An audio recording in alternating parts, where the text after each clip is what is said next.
موقف لا أستطيع أن أنساه. كنت أسير في طريق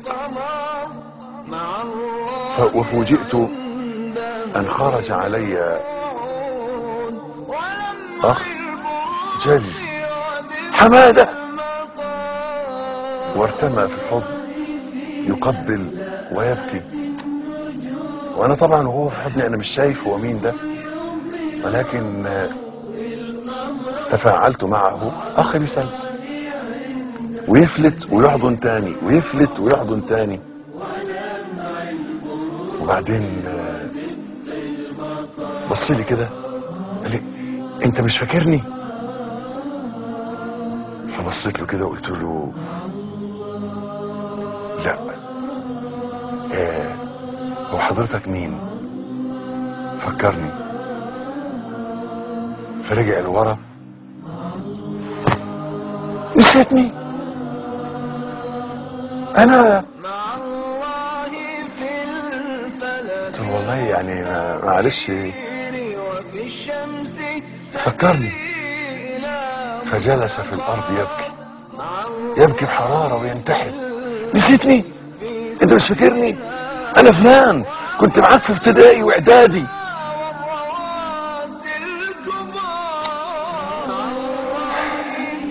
حقيقي احنا فصلنا زمان كان 64 تلميذ في الفصل، كان منهم تقريبا 24 محمد ولا 14 اسمه محمد، وكنا شله كده، يعني يبدو ان هو منهم بس انا مش فاكر. عمال استجمع ذاكره السنين. شوف بقى لما يبقى واحد في عشر الثمانينات وعمال يرجع له مثلا 70 80 سنه عشان يفتكر، ما فيش. اجيب منين يا ناس؟ وعمال افكر فيه مش جايبه.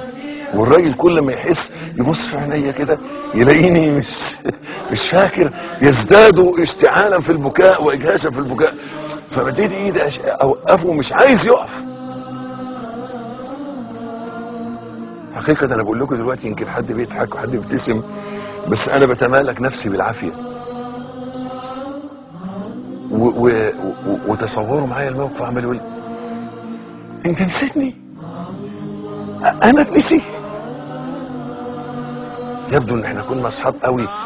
يقول ان هو كان بيدينا نص السندوتش، فانا مش فاكر ايه الموضوع، بس رجعت الفندق وانا متاثر جدا بهذا الموقف.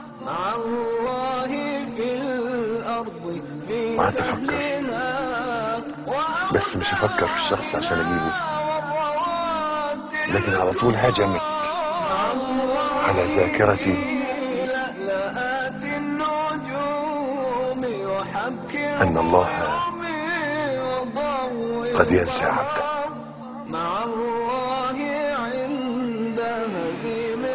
شغلتني، عارف، وكأن في مطرقة نزلت فوق دماغي، ان لما واحد حس ان صاحبه او حد قريب منه نسيه، والله كلمة ايه، يقول لي ذبحتني ذبحتني. فما بالك اذا شعرت ان الله نسيك؟ ايه ده؟ وهو ممكن ربنا ينسى حد؟